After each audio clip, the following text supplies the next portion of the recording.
Hello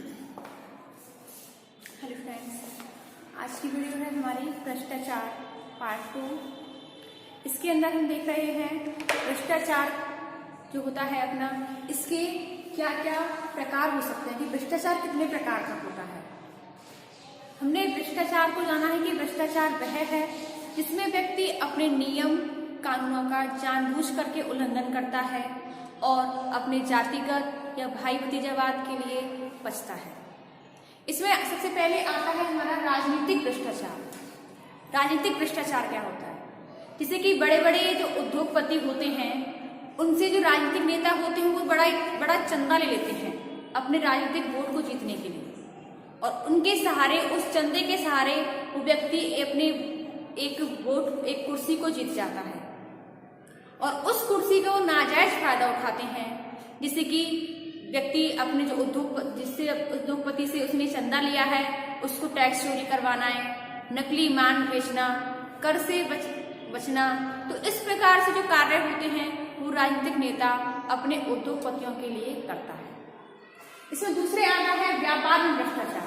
व्यापार में भ्रष्टाचार कैसे होता है कि जो उद्योगपति होते हैं, बड़े बड़े व्यवसायी होते हैं, वो एक साथ बहुत सा माल संग्रहित करके बैठ जाते हैं और इतना स्टॉक कर लेते हैं कि जब माल की कमी आती है तो उस स्टॉक को और भी दबा कर रख लेते हैं, जिससे कि उस वस्तु में महंगाई है, वस्तु में मिलावट करना।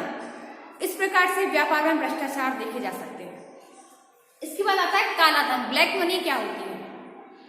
ब्लैक मनी जैसे कि आपको पता है कि बिना आय का रुपये, मतलब अगर हमें किसी तरह से टैक्स चोरी कर लें और उसका आय हमें नहीं चुकाना पड़े, वह होती है ब्लैक मनी। तो हर देश में ब्लैक मनी होती है और ब्लैक मनी का अंदाजा कोई भी नहीं लगा सकता है कि किस देश के पास कितनी ब्लैक मनी हो सकती है। ब्लैक मनी कई रूपों में देखी जा सकती है, जैसे कि ब्लैक मनी होती है आय के रूप में होती है। हर क्षेत्र में ब्लैक मनी देखी जा सकती है, जैसे कि आयकर जो कर होते हैं उनकी अलग अलग रेटें होती हैं, नियंत्रण नीति होती है, हर चीज का एक कोटा होता है, कोटा की व्यवस्था होती है, वस्तुओं का अभाव होता है, मुद्रास्फीति होती है, चुनाव वगैरह आदि में ब्लैक मनी देखी जा सकती है।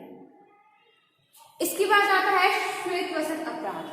श्वेत वसन अपराध जैसे कि बड़े बड़े डॉक्टर हैं, इंजीनियर हैं, नेताएं हैं, उद्योगपति हैं, न्यायाधीश हैं, वकील, ये जो लोग होते हैं, ये अपने अपने व्यवसाय, हर क्षेत्र में हर लोग अपने अपना ये जो व्यवसाय होता है उसके अंदर कुछ ना कुछ भ्रष्ट कार्य करते हैं, नियम विरुद्ध कार्य करते हैं।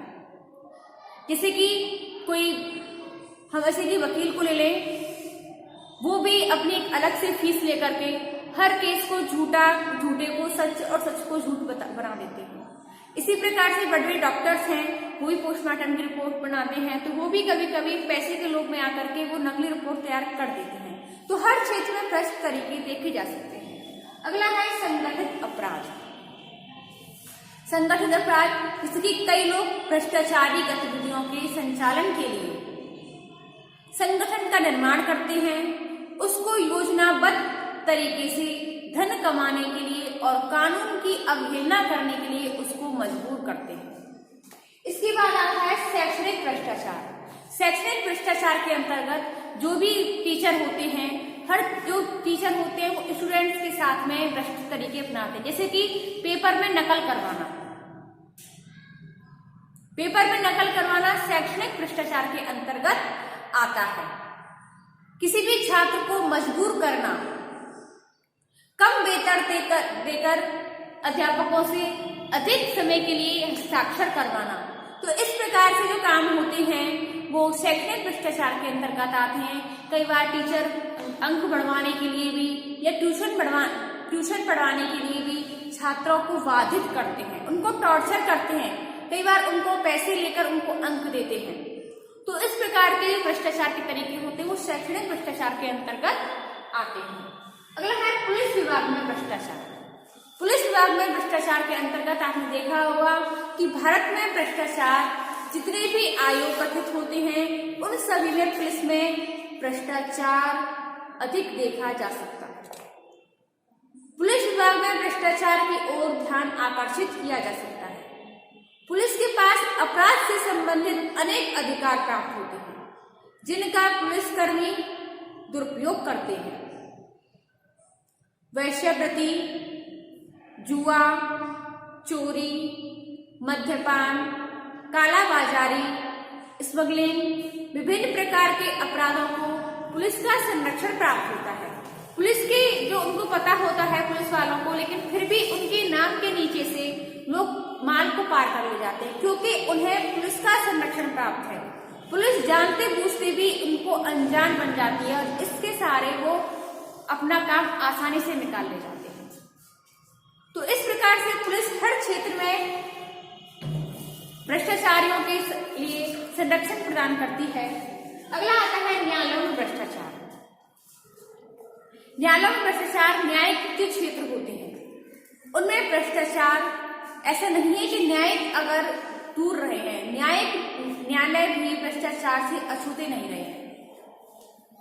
मुकदमे की तारीखें आती हैं, इनको बदलवाना होता है। झूठे गवाह इकट्ठे करने होते हैं। अपने पक्ष में जो गवाह होते हैं अपने पक्ष में करवाने कार्य करते हैं। कानूनों का उल्लंघन करना, इस प्रकार से जो आपने देखे होंगे हर क्षेत्र में व्यक्ति आपस में घूस देते हुए दिखाई दे सकते हैं, और ये सभी क्षेत्र भ्रष्टाचार के अंतर्गत ही आते हैं। अगला आता है स्थानीय स्वायत्त शासन में भ्रष्टाचार। स्थानीय स्वायत्त शासन यानी कि जो अधिकारी होते हैं घूस देकर उसे सरकारी जो भूमि होती है उस भूमि को अधिकारी एक मोटी रकम देकर अपने नाम करवा लेते हैं। जो नगर पालिका होती हैं या नगर निगम होते हैं उसके अधीन जो जमीनें आती हैं उनको भ्रष्ट तरीके से लोग अपने अंतर्गत कर लेते हैं। अगला आता है धार्मिक क्षेत्र में भ्रष्टाचार। धार्मिक क्षेत्र जैसे कि धर्मशालाएं हैं, अनाथ आश्रम है, विधवाश्रम है, बधवाश्रम है, जिनमें कि धार्मिक कार्य होता है, धार्मिक कर्म होते हैं। अनाथों को खाना खिलाना धार्मिक कर्म है। तो इन क्षेत्रों में भी भ्रष्टाचार देखा जा सकता है। धार्मिक क्षेत्र भी भ्रष्टाचार से अछूता नहीं रहा। जैसे कि गौशाला है, इनको बनवाना है हमें भी, इसके लिए हमने एक ठेका ले लिया है, लेकिन उसमें भी हम गड़बड़ी करते हैं। धार्मिक स्थान पर बड़े बड़े पुजारी होते हैं, पंडा होते हैं, ये भी मादक द्रव्यों का सेवन करते हैं और कई प्रकार के भ्रष्ट तरीके अपनाते हैं। अगला आता है सामाजिक क्षेत्र में भ्रष्टाचार।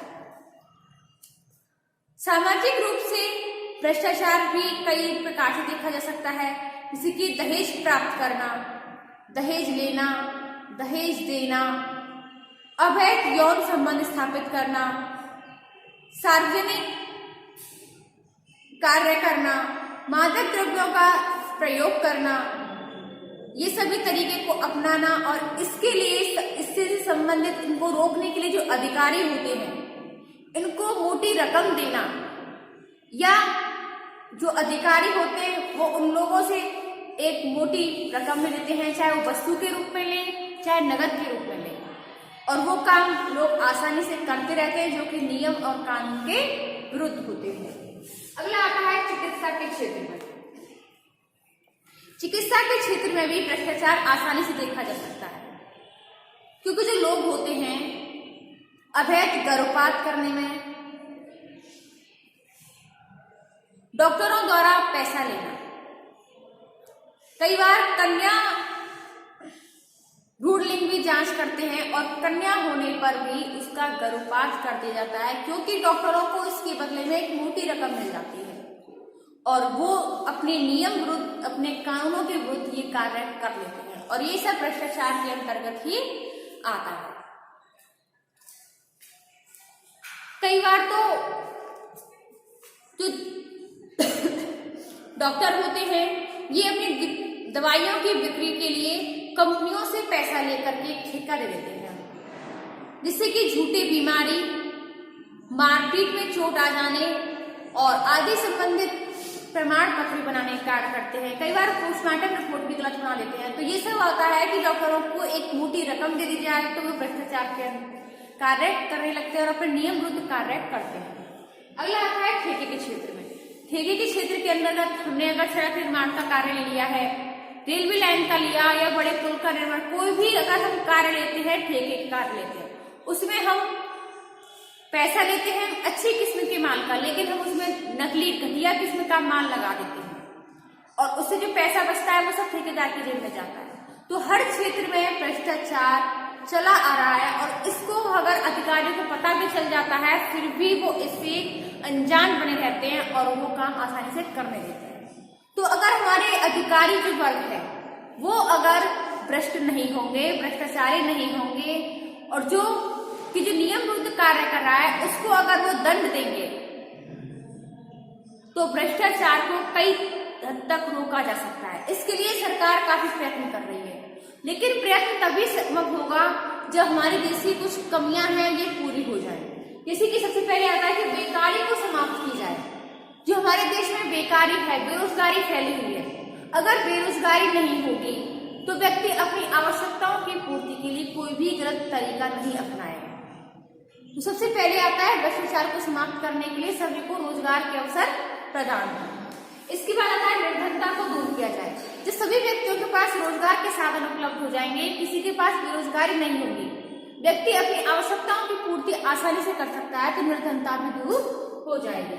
अगला आता है भ्रष्ट लोगों की सार्वजनिक निंदा की जाए। जो अधिकारी वर्ग हो चाहे कोई भी वर्ग के लोग हो, अगर वो भ्रष्ट है, भ्रष्टाचारी है, तो सरकार का या आम लोगों का ये कार्य होता है कि वो उनका सभी के सामने उनकी निंदा करे, जिससे कि वो निंदा से बचने के लिए वो भ्रष्ट तरीके नहीं अपनाएगा, भ्रष्ट कार्य नहीं करेगा। अगला आता है शिकायत करने वालों को सुरक्षा प्रदान की जाए। अगर कोई व्यक्ति भ्रष्टाचारी की शिकायत कर रहा है लेकिन वो बड़े बड़े अधिकारी जो वर्ग होते हैं उनके डर की वजह से वो शिकायत नहीं कर पाता है, तो ऐसे लोगों के लिए सरकार को शिकायत करने वालों के लिए सुरक्षा प्रदान की जाए, जिससे कि वो निडर होकर के बिना भय के भ्रष्टाचारियों के विरुद्ध शिकायत कर सके। अगला आता है जनसाधारण में जागरूकता पैदा की जाए। जो जनसाधारण के लोग हैं उनको जागरूकता प्रदान की जाए, जिससे कि वो भ्रष्टाचारियों के विरुद्ध नियम कानून का अवहेलना करने वालों की शिकायत कर सके और कोई भी ऐसा कार्य ना करे और ना ही करने दे जो कि नियमों के विरुद्ध हो। फ्रेंड्स, आज की वीडियो में बस इतना ही। आज हमारा चैप्टर फिनिश होता है। इससे अगला न्यू चैप्टर हम देखेंगे अपनी नेक्स्ट वीडियो में।